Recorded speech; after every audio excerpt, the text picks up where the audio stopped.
US President Joe Biden apparently wouldn't spare his son Hunter Biden if he was convicted on gun charges. The US White House issued the first response after Biden's son Hunter was charged with lying about his drug use when he purchased a handgun in 2018. Hunter was also charged with illegally possessing the weapon. According to reports, the White House said that Biden wouldn't pardon Hunter if he were to be convicted on gun charges.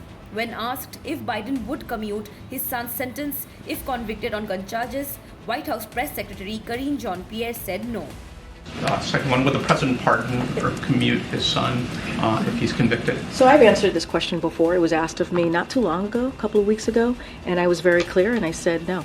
Hunter Biden is currently facing 3 felony gun charges which accuse him of illegally acquiring a firearm while under the influence of drugs.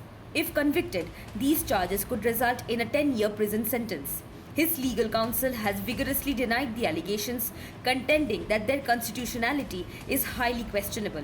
The president's son is under investigation by a federal special counsel for alleged tax improprieties and subject to a Republican-led House inquiry into his previous business dealings. Special counsel David Weiss has indicated his intention to finalize charges related to the tax misconduct by the end of the month. Republicans maintain that President Biden exploited his position to secure lucrative deals for his son, and members of the House GOP have leveraged these claims to advocate for an impeachment inquiry against the president.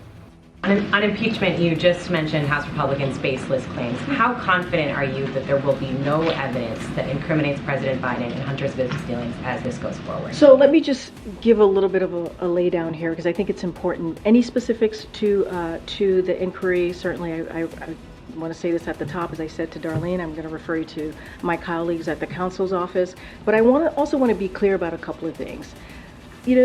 I just talked about Bidenomics. I just talked about what the president's going to do tomorrow, really deliver a major speech, something that the American people want to hear about. What are we doing to improve their lives, work on the economy? And these are real issues, real priorities for Americans. And like I said, like lowering costs. But what you see Republicans in Congress, right, they have spent all year investigating the president. That's what they have spent all year doing. And have turned up with no evidence, none, that he did anything wrong. I mean, that is what we've heard over and over again from their almost year-long investigation. Subscribe to Oneindia channel and never miss an update.